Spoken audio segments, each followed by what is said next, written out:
Aujourd'hui, je reçois les deux compères, Gérald Mingo et Catherine Chanson. Bonjour. Bonjour Martine. Alors, vous êtes en pleine effervescence puisque vous allez nous régaler encore d'une pièce de théâtre, Le Malade imaginaire. Oui, on est en pleine préparation. Là, ça commence sérieusement à approcher et à bien se resserrer. On est content qu'on avance bien. Ça a été un peu laborieux au départ, c'est normal parce que c'est un texte qui est difficile à ingurgiter en tout cas, et il faut arriver à le rendre tout à fait digeste. C'est là que vient la difficulté de mettre tout ça en place, mais ça vient petit à petit. Oui, parce qu'on a beau dire la langue de Molière, en fait, ça n'est plus tout à fait notre langue actuelle. Donc des fois, il y a des mises en bouche qui sont compliquées. Ben oui, il y a une rythmique dedans.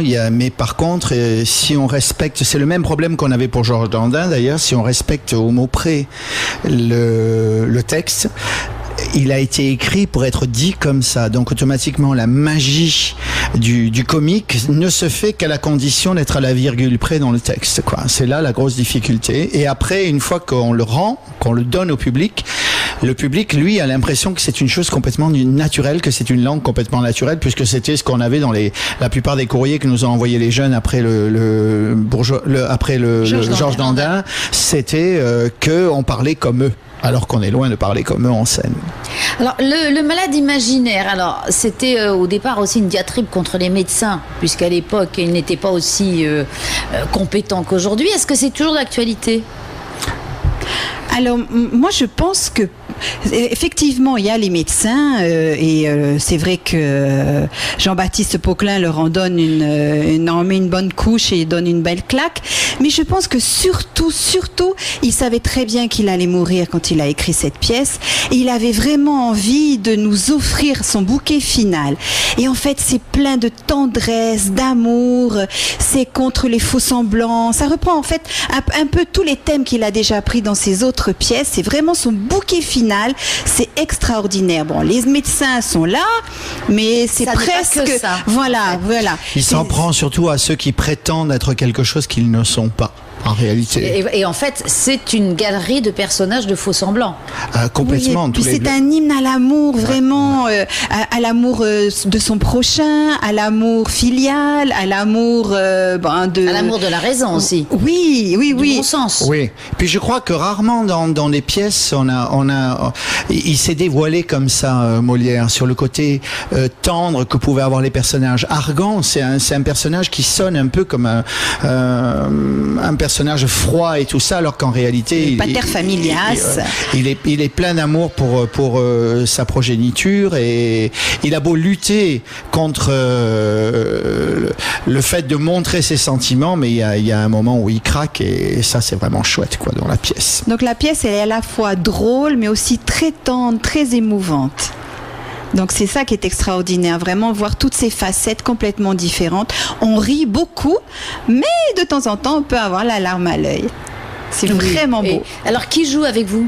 Alors, on a toute une équipe. Il y a bien sûr Nicolas Arnoux, qui est notre complice maintenant pour beaucoup de pièces, qui est un garçon complètement versatile et très surprenant dans tout ce qu'il fait. On l'a vu dans Jack et le haricot magique, jouant le rôle d'un petit garçon de 12 ans. Et cette fois-ci, il joue le rôle d'Argan, le rôle qui est quand même un rôle assez important. Il porte toute la pièce sur les épaules. C'est le rôle titre, en plus. Voilà, c'est le rôle titre. Et je trouve qu'il s'en sort vraiment d'une manière magistrale, et que les gens vont être extrêmement surpris de l'interprétation qu'il fait dedans. Il fait une approche très fine, très intelligente du personnage, et je crois qu'il va montrer des facettes que les gens n'attendent pas du tout de lui. Je dis ça à chaque spectacle, mais je crois que là ça va être encore plus fort. Il y a Catherine, bien sûr, qui joue le rôle de Toinette, qui est la servante, qui est aussi un personnage plus multifacétique. Il y a Angélique, qui est la fille d'Argan, enfin la fille aînée d'Argan, qui va être un peu le révélateur, qui est interprété par Kini Panades, qui est un peu le révélateur justement de cet amour qu'Argan va montrer au bout d'un certain temps. Il y a Renaud Tétoua à Poix, voilà, qui est un jeune Polynésien qui est avec nous pour cette nouvelle expérience et qui se débrouille très très bien, qui est très surprenant voilà, un petit coquin. Et qui a le sourire magnifique. Voilà, il a un sourire magnifique et puis c'est un charmeur, quoi. Il est superbe dedans. Mesdames, il est marié, désolé. Voilà. Et il joue 2 rôles dedans. Il joue le rôle de Cléante, qui est l'amant d'Angélique, et il joue le rôle de Monsieur Florent, qui est un vrai rôle de composition. Un apothicaire bossu. Enfin, il a 2 rôles complètement différents. Il y a Roland Bourcard, bien sûr, qui est dedans, qui est un monsieur qu'on connaît très bien, qui est un monsieur qui a plus de 80 ans, mais qui a une énergie extraordinaire. Et une mémoire fantastique. Et il joue 3 rôles dans la pièce. Il joue le rôle il fait Monsieur Bonnefoy, qui est le notaire, où il fait une composition. Ensuite, il fait le rôle de Monsieur Diafoirus, qui est le papa de celui que Argan voudrait bien voir épouser sa fille. Un playboy, mesdames, un playboy. Tu parles du fils. C'est le plus spirituel qu'on ait jamais vu. Et le père est complètement incroyable. Roland nous régale d'une composition là-dedans aussi qui est assez extraordinaire. Et enfin, il joue le rôle de Bérald. En fin de pièce, il joue le rôle de Bérald, le frère d'Argan, où là, il joue un personnage un peu royal et tout ça. Enfin, il est assez extraordinaire. Et puis toi, dites donc. Le beau gosse, Thomas. Ah oui, moi je joue dedans aussi. C'est vrai que je joue dedans. Je fais Thomas Diafoirus. Alors là, mesdames, si vous n'êtes jamais tombée amoureuse, vous ne risquerez pas de l'être. Bah non. Je suis monstrueux. Désolée. Je suis monstrueux. Et heureusement, j'ai le rôle de Purgon à la fin du spectacle où là, je me rattrape. Comme tu dis, j'ai des accents gauliens, je hurle et tout. Et puis, bien sûr, il y a une certaine Martine Guichard qui joue dans la pièce et qui joue le rôle de la femme d'Argan, qui est Béline, qui est une veule calculatrice. S'il vous plaît, on est à l'antenne. Sa deuxième nature. Si vous n'avez pas vu Martine au théâtre, je vous conseille de venir la voir parce que c'est une sacrée composition aussi. Elle est géniale. Enfin, c'est un bouquet de personnages, tous plus originaux les uns que les autres. Et puis qui vont surprendre. Voilà, qui vont surprendre beaucoup. Déjà, le jeune public qu'on va recevoir, puisqu'on attend plus de 5500 élèves. Pas le même jour. Non, les uns après les autres. Donc vous allez jouer au Grand Théâtre, matin et après-midi. On va jouer le matin et l'après-midi. Les jours où on peut jouer le matin et l'après-midi, il y a certains jours où on ne joue que le matin. Pour l'instant, on a un peu plus de 5500 élèves qui sont inscrits. Donc la plupart des établissements du Tour de l'île nous ont suivis. C'est fantastique. On est super contents parce qu'on avait commencé avec Mène te promène donc pas toute nue, qui avait déjà fait une bonne portée auprès des élèves. L'année dernière, on a fait Georges Dandin avec plus d'élèves encore. Et cette fois-ci, ça casse tout, quoi. On est super contents. Et puis on offrira aussi une séance quand on a monté ce spectacle. On va pas le garder uniquement pour les enfants, enfin pour les jeunes, on va dire des collèges et des lycées. On va l'offrir également au grand public le 9 mars. Samedi 9 mars. Samedi soir, 19h30. Les places, on peut déjà les prendre. On peut d'ores et déjà les prendre aux 2 carrefours, sur le site aussi. Enfin, la vente a commencé. On peut réserver les places. Les places sont à 2500 francs pour le grand public, à 2000 francs pour les CE, Big CE, Club Deck, pour les enfants de moins de 12 ans et tout ça. On a fait vraiment des tarifs encore vraiment pour bien serré, quoi. De on est en période. C'est pour ouvrir la culture à tout le monde de toute façon. Voilà, pour les enfants, c'est 700 francs, hein, pour les jeunes. Oui, qui pour vont les scolaires, c'est vraiment. C'est même pas le prix d'une place de cinéma. Voilà, je crois que le transport leur revient plus cher aux établissements. Oui, surtout ceux qui viennent de Montréal. Et d'ailleurs, pour ça, Montréal en plus. Oui, on a des écoles qui viennent de Montréal. Les 2 collèges, d'ailleurs, viennent. Ceux qui viennent de la presqu'île.